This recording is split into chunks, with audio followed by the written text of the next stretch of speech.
Good day mga kanegosyo. Anong pinagkaibahan ng negosyong Paddy's Point na lagi nalang pinagtatawanan kumpara sa ibang negosyong bar or club mga kanegosyo?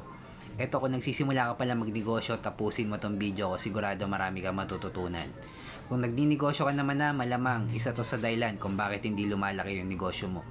Ako nga pala si Jepoy, isang negosyante. Isa rin akong DJ. Kung kailangan nyo pala ng DJ sa club, sa bar, sa event, message lang kayo dito sa page ko. Or comment lang kayo. Bilang negosyante, meron na akong 10 taon na karanasan na pagkalugi sa pagninegosyo. Tunay na negosyo lang tulad ng sari-sari store, barbecuehan, bilyaran, rental.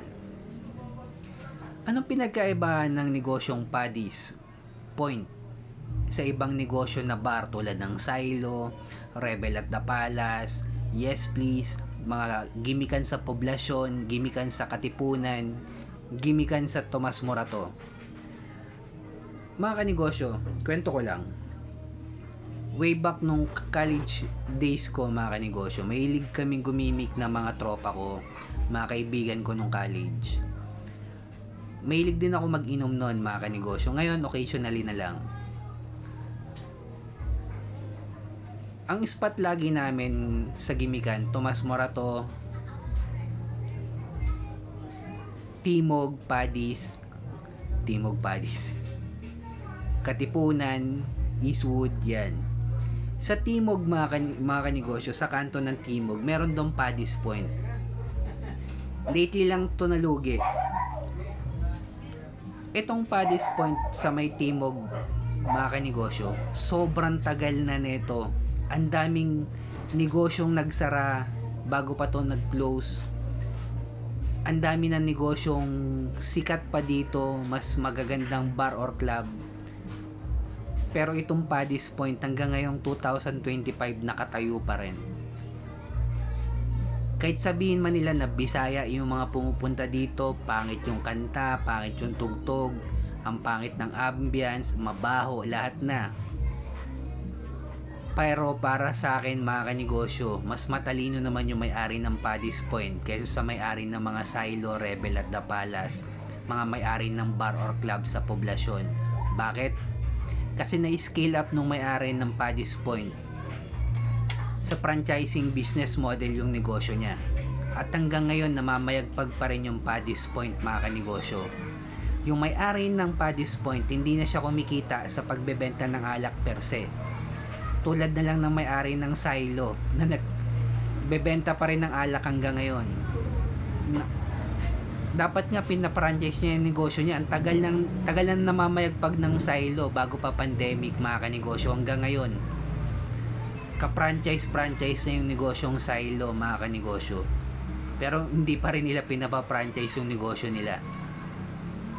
Pero yung may-ari ng Paddy's Point mga kanegosyo, hanggang ngayon may Paddy's Point pa rin dahil sa franchising mga kanegosyo. Marami man napapangitan sa Paddy's Point, may ayaw o ano, pero para sa akin bilang negosyante, mas matalino naman yung may-ari ng Paddy's Point kasi na-scale up niya sa level 2 business model at na-applyan niya ng franchising yung negosyo niya kumpara sa mga nagninegosyo ng bar or club sa Tomas Morato, Katipunan, BGC, Poblasyon. Ayan yung pinagkaibahan ng negosyong Paddy's Point sa ibang bar or club. Kahit sobrang ganda ng bar or club na nagawa mo mga kanegosyo, kumikita lang naman ng 3 beses sang linggo yan, 4 na araw ka ng lugi, ang laki ng renta mo, ang dami mong binabayarang tao, mabayad ka pa sa bouncer, DJ, security guard, cook. Tapos after a year, malulugi ka lang kasi sobrang laki ng renta mo, electricity mo, tubig.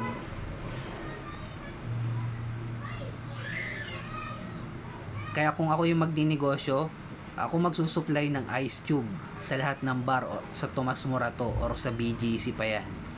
At kung barman ang itatayo ko, gagayahin ko yung Paddy's Point. Ipapa-franchise ko rin yung negosyo ko mga kanegosyo. Alam ko kasi doon ako tunay nakikita. Hindi sa pagbebenta ng alak per se. Kaya kung nagsisimula ka pa lang magnegosyo, focus in one.